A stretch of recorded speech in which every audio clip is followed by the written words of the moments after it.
Hi guys, कैसे हो आप सब। उम्मीद करती हूँ बहुत अच्छे होंगे। तो आपका स्वागत है आज के हमारे फुल व्लॉग वीडियो में। वैसे तो मैं फुल व्लॉग वीडियो कभी कभी बनाती हूँ क्योंकि मुझे टाइम ही नहीं मिलता है। वैसे मैं आप लोगों को बता दूँ, पहले मेरी लाइफ इतनी अच्छी थी कि सुबह में 10 बजे उठो, 12 बजे तक चाय पियो, फिर अच्छे से नहाओ धो, फिर आराम करो। वैसे तो मेरे 20 घंटे सोने में ही जाते थे, लेकिन जब से बेबी हुआ है तब से मेरी लाइफ कुछ ऐसे हो गई है। सुबह 6 बजे उठना पड़ता है, 8 बजे तक उसके साथ खेलना पड़ता है, फिर 8 बजे चाय बनाओ, फिर सबको चाय पिलाओ, फिर नाश्ता बनाओ, फिर मेरे हस्बैंड चले जाते हैं काम पे, फिर बेबी को संभालो, फिर दोपहर के लिए इनके लिए डब्बा बनाओ, घर का पूरा काम संभालो। वैसे तो मेरा बेबी इतना अच्छा है कि वो बिल्कुल भी नहीं सताता है, लेकिन कभी कभी वो इतना सताता है कि मेरे से कुछ भी काम नहीं होता है। तो आज मैंने फटाफट तीनों रूम झाड़ू लगाए, फटाफट से तीनों बॉटल भर के फ्रिज में रख दिया क्योंकि मेरे हस्बैंड को आने के बाद ठंडा पानी चाहिए होता है। फिर मैंने किचन पे का राड़ा उठाया, फटाफट से बर्तन धोने लग गई क्योंकि बेबी को दूध पिला के सुला दिया था और वो अचानक से उठ जाता है और फिर तेज़ी से रोने लगता है, तो मुझे बहुत ही ज़्यादा घबराहट सी होती है, डर सा लगता है कहीं उसे कुछ हो ना गया हो। तो मैंने दाल तो पहले ही उबाल के रखी थी और रात का दाल चावल बचा था, फटाफट से गरम कर लिया, डब्बे में निकाल लिया। फिर जो बचे बर्तन थे उसे भी धुलने लगी। वैसे तो मेरे पास वीडियो बनाने के लिए बिल्कुल भी टाइम नहीं होता है, लेकिन फिर भी मैंने आज टाइम निकाल के ये व्लॉग बनाया है। प्लीज़ सपोर्ट कीजिए, सब्सक्राइब कीजिए और मेरे वीडियो को शेयर कीजिए।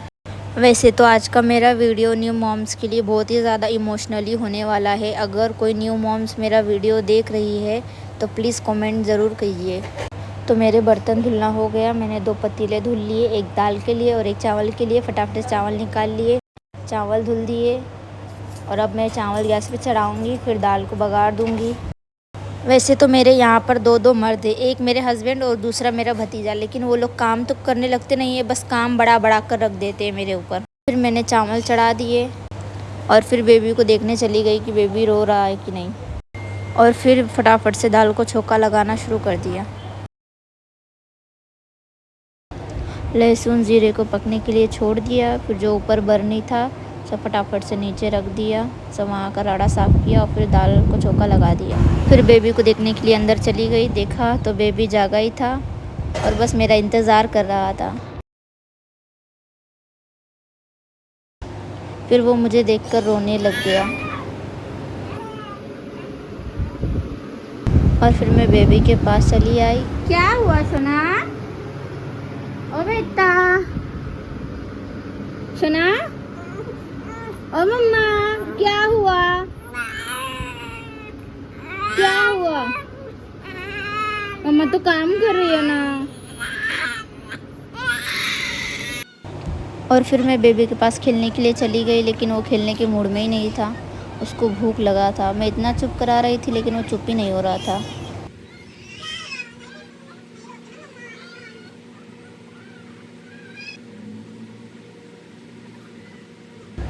अरे बाप रे, मैं तो भूल ही गई, गैस पर चावल रखा था। फटाक से बेबी को लेके मैं बाहर गई।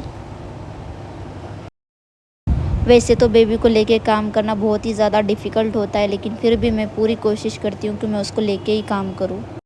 फिर मैंने पतीले पे की प्लेट हटाई, देखा तो पानी कम पड़ गया था। फिर फटाफट से उसमें पानी डाला, दाल का गैस बंद किया।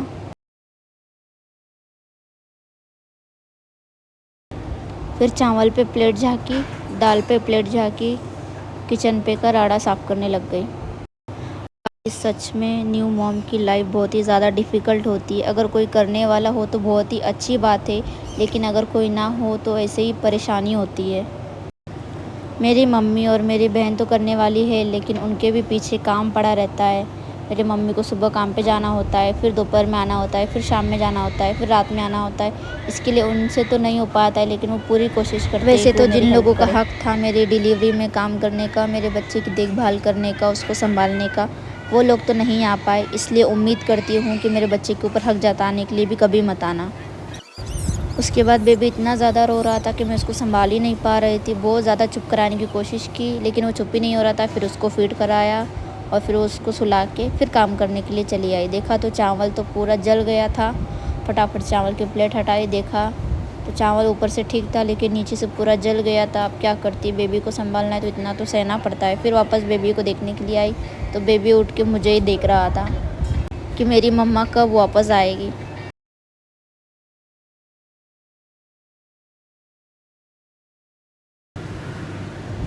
और फिर मैं उससे बातें करने लगी लेकिन वो मुझसे इतना ज़्यादा गुस्सा हो गया था कि मुझसे बात ही नहीं कर रहा था। नहीं बात करेंगा, ए नहीं बात करता, सुना, ए ए ए बात करना, अरे मम्मा से बात करना। सोना बेटा मम्मा को काम करने दो ना, मम्मा काम नहीं करेगी तो फिर पापा आने के बाद मम्मा को डांटेंगे ना। जाऊँ मैं काम करने जाऊँ, मैं जा रही हूँ, ना जाऊँ, मैं तो जा रही हूँ। अब देखो किसे देखता है, आ गई, मैं तो आ गई, अब मैं फिर से जा रही हूँ, ना जाऊँ, ना जाऊँ, काम करने दो ना बेटा मम्मा को, नहीं करने दोगे, ना जाओ, जाने दो ना। अरे रोते नहीं है, नहीं बिट्टू नहीं रोते मम्मा, ऐसे नहीं रोते।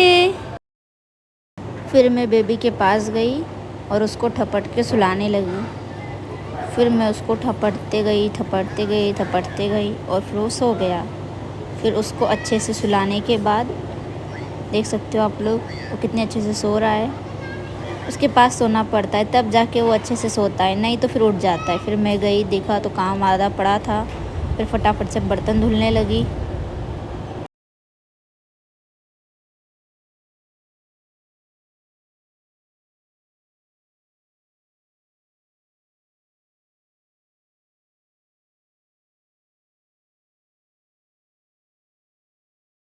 बर्तन धुलना हो गए, फिर पतीले उतार के खिड़की में रखे, फिर पानी लेके गैस पे डाला, फिर गैस को अच्छे से घस दिया। फिर अच्छे से घसने के बाद फिर पानी लिया और फिर पानी लेने के बाद गैस के ऊपर डाल के अच्छे से क्लीन किया। फिर गैस के नीचे से किचन भी पूरा अच्छे से क्लीन किया।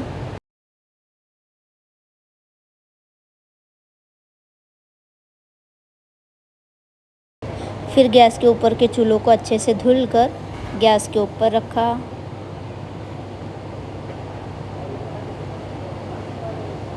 कचरा फटाफट से पन्ने में भर दिया। मुझे तो बहुत शर्म आती है लेकिन आप लोगों को मैंने कचरा नहीं दिखाया, लेकिन फिर भी पन्ने में तो दिख ही रहा है।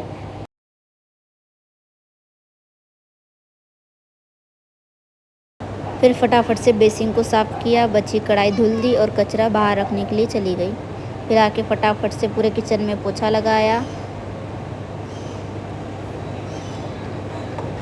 फिर पोछा लगाने के बाद कपड़े को अच्छे से धुल के बाहर सुखाने डाल दिया। देख सकते हो पूरा काम हो चुका है। और अब देखते हैं कि बेबी क्या कर रहा है। बेबी भी अच्छे से सो रहा है, पूरा काम हो चुका है, देख सकते हो आप लोग।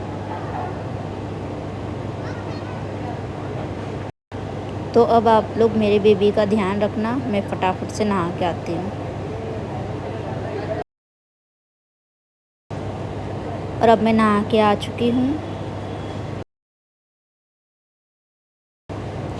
फिर मैंने पहनने के लिए कपड़े निकाले। आज वैसे भी तो मैं साड़ी पहनने वाली थी।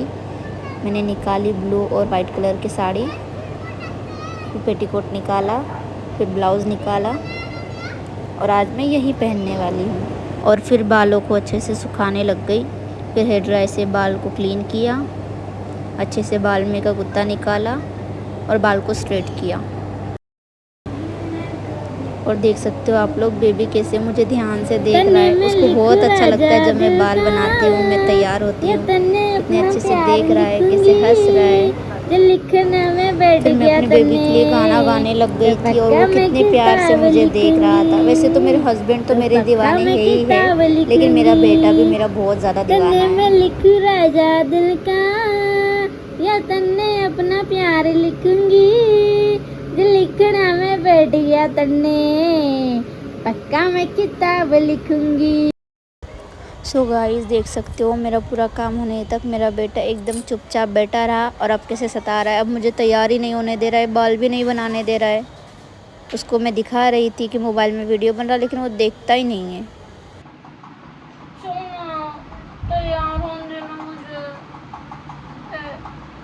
तैयार हूँ, मम्मी ने भेजा। तू नीचे खेलता, हाँ खेलता नीचे, मैं तैयार हो जाऊँ। कंबल टूट रही मेरी, नीचे खेलता क्या? नीचे डालती मैं तुझे, तू खेल। सो गाइस देख सकते हो मैं अच्छे से रेडी हो चुकी हूँ, साड़ी भी अच्छे से पहन चुकी हूँ। कैसी लग रही हूँ कमेंट में ज़रूर बताना। फिर मैंने शीशे में देखा सही से साड़ी पहनी या नहीं। उसके बाद मैंने बाल खोले, फिर से बाल में ब्रश लाया।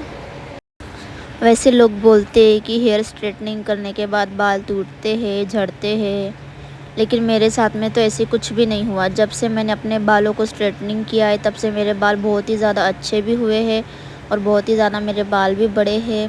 पहले मेरे बाल बहुत ही ज़्यादा गंदे दिखते थे, लेकिन अब बहुत ही ज़्यादा अच्छे भी हो गए। फिर मैंने फटाक से बालों को अच्छे से कंघी की, क्लिप लगाया और बालों को अच्छे से सेट किया।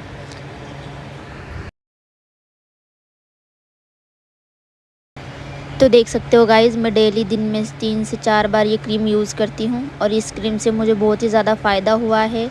इससे चेहरे पे का कालापन भी दूर होता है और चेहरा एकदम चमकता भी है। और दूसरी है ये गोल्डन क्रीम, जिससे मुझे बहुत ही ज़्यादा फ़ायदा हुआ है। इस क्रीम के ऊपर मैं ये दूसरी क्रीम लगाती हूँ, इससे मुझे बहुत ही ज़्यादा ग्लो मिलता है और मेरा चेहरा भी बहुत ही ज़्यादा अच्छा दिखता है। अगर आप में से किसी को भी ये चाहिए तो कमेंट में हाय लिख देना, मैं लिंक दे दूँगी। फिर मैंने फटाफट से कंघी और मशीन ली, जहाँ की वहाँ रख दी। देख सकते हो मेरा बेटा कितने अच्छे से सो रहा है। अब उसके लिए कपड़े निकालना बाकी है। आप लोग बताओ मैं ऐसे कौन सा ड्रेस पहनाऊँ। मेरा तो मन कर रहा है कि मैं इसे वाइट कलर का पहनाऊँ, वाइट ही पहनाती हूँ आज। और फिर मैंने ये ड्रेस को फेंका और मेरा बेटे रेडी हो गया।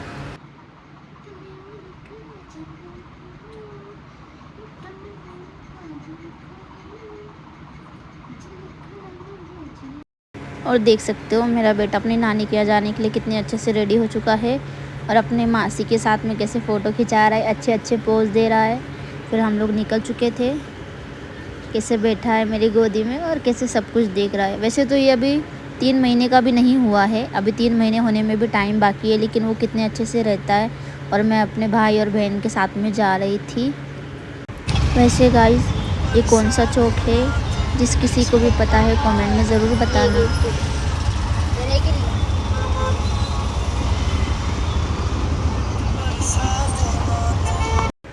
देख सकते हो गाइस हम लोग पहुंच चुके हैं, अब बस सीढ़ियाँ चढ़ना बाकी है।